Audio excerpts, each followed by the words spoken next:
Welcome on in, everybody. This footage today is going to come from the Team Rocket Pocket Cup number 5. You gotta love to say that, right? And the player's perspective is going to be Alo, A-L-O. Now, you're going to see that their opponent is Spikexx, I believe. But you can obviously see also the very obvious thing is that I'm speaking English, but the language that you're going to see on the screen is French. So to get these spectator videos out for you guys and basically act as a caster for this game, I do have to rely on the kindness or the gumption of other streamers, essentially, to not only be streaming their games, but to also keep the VODs public. Not everybody does that, so please, if you are a competitor in this game and you stream, first off, let me know that. Give me your links, man. I'll follow you, everything. But aside from that, keep the VODs public, please. And so, yes, we're going to see essentially these players. They're in the top 20, but one of them is actually going to be also in the top 6, and so we'll reveal that at the end. But this is also to focus on maybe we're starting to see people who can mix and match typings, you know? So, like, you would obviously do that for Dragonite, right? If you were running that kind of deck,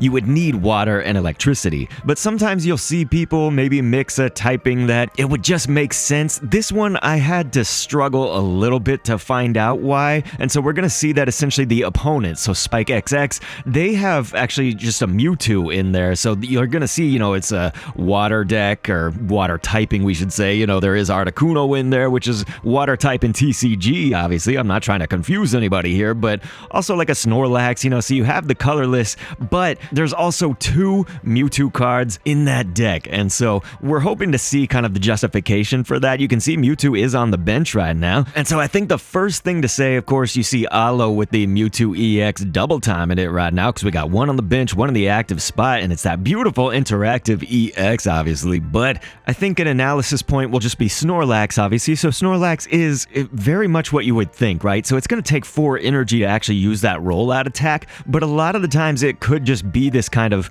you could say like sacrificial component, you know, while you build up something on the bench. Hopefully you can retreat it, but that's not always going to be possible, right? It is very much a brick. It's also going to take 4 energy to retreat, so that's a little bit less likely. So now you're going to see the Blastoise EX go down there on Spike's side over there. That's the opponent's perspective, essentially, from our player. And Spike with that Blastoise EX, it's going to do more damage the more energy that's attached to it. If it has at least 2 extra water energy attached to it, essentially, it'll do 60 more damage. So that's kind of why there's that 100 plus on the damage. And so clearly, like I said, we have Snorlax out there just kind of in the active spot to really tank a lot of these hits while you build up that Blastoise. And that Snorlax, it's not an EX card, you know, so if you do lose it, that is just 1 prize point. But Alo's looking good right now, of course, not just to have the double Mewtwo, but also you see the Gardevoir. This is very much, you know, reminiscent of what we've been seeing lately with a Mewtwo EX deck that also has Gardevoir.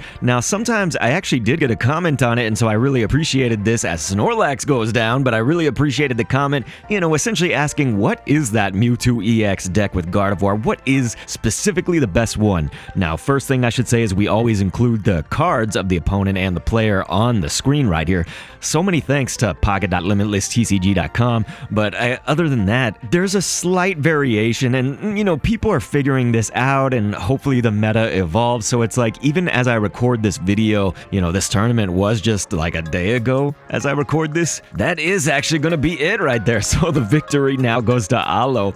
It was definitely brutal. Again, I'm hoping that we can kind of figure out, and maybe you guys can even help me, because, well, I'm not the most expert or whatever. I'm analyzing, I'm learning and stuff, but I'm sure that you guys know some things that I don't. You know, so we have to wonder, why do they have that Mewtwo within this kind of water deck? And it may be that it's not really the right way to go. So we're now going to be entering Game 2, ladies and gentlemen, as Alo now has 1 point, obviously, for 1 victory overall in this. Looking to advance if they could just win 1 more, essentially. But there is that Kangaskhan. Like I say, I was trying to get to that point before. Obviously, some things happening on screen that we needed to address first. But the Mewtwo EX deck, Gardevoir, obviously that's your, like, main bread and butter of the deck. You know, you've got the Sabrina, you've got the 2 Pokeballs, usually you've got the Professor Oak. That's kind of very common components. Now, sometimes I might see somebody with, like, a Jinx and a Kangaskhan. You know, so occasionally you might see this variation where 1 or 2 cards are different in that Mewtwo EX deck. And so I kind of answered the comment that was asking about that on my YouTube channel, which I thank you for. please, let's discuss everything. While I may not know everything, I at least know a decent deal, and I'm learning as you guys are. We're all evolving, right? We're all trying to watch these tourneys, and I'm just so impressed that there are plenty of these kind of more grassroots tournaments. They're just starting to pop up, you know, so please keep your eyes locked on LimitlessTCG.com to see it. But ladies and gentlemen,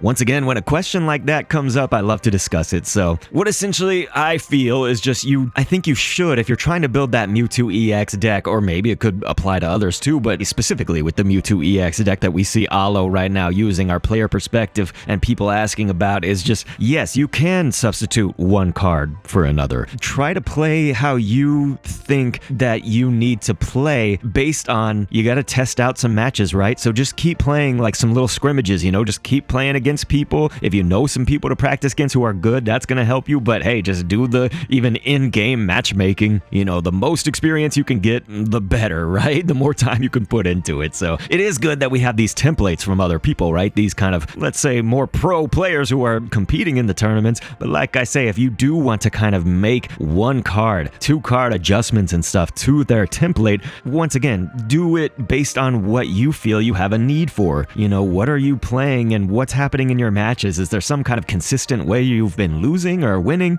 You know, keep focused on that stuff. So we are seeing almost this same exact sort of lineup with Spike. You know, we got that Snorlax out front trying to tank that damage. You got double War Turtles right now, and again, that Mewtwo right there on the bench. And so there it is, Blastoise EX. We're almost going with like a semi-mirror matchup from last match, but not exactly. You know, there's not two Mewtwo EX here on the board for Alo's side. They do have the Pokeball, though. Could prove valuable, but I have a lot of faith, I guess, in Alo's game right now. I try not to inject any bias, and I try not to inject too much future prediction or whatever with the matchup, but there it is. There's that other Mewtwo EX, and so Alo kind of playing a solid game right here. Again, on a deck that the opponent has that I can't quite comprehend fully, and I'm trying to learn from. So there it is. There's going to be that Psy Shadow to get the energy right here that's needed for Mewtwo EX to just completely take that Snorlax out. And, you know, if you ever put Snorlax in against a Mewtwo EX that had the 4 energy, it's gone in Oko, you know, so that one-hit KO, it's going to be the Oko Ono for Snorlax even. So Mewtwo, obviously, quite the play right here. But it does look like Blastoise EX gonna step up to contend. So let's see if Spike can make anything of this. You know, already down with 1 prize pack, 1 prize point for Alo, and obviously 1 game down. So a little bit of thought, a little bit of trying to comprehend what exactly is going on right here. What can we do? And so, yeah, that is going to be the concession again. So I don't think that we fully learned, you know, what is that Mewtwo gonna be doing right here to mix in with this Blastoise EX deck, you know, with Articuno and Snorlax. And so again, while I would love to always look at just the 2 finalists of every tournament, I have to just rely on streamers who they're putting their matches up. And so unfortunately, in this Team Rocket Pocket Cup number 5, Alo was basically the highest level competitor that I saw, and we can hopefully put some stats down on screen, but essentially Alo ended up in 6th place in this tournament. And maybe I can quickly also flash to you the deck that did win. Number 1 was Kenny Dano, and that was a Mewtwo Gardevoir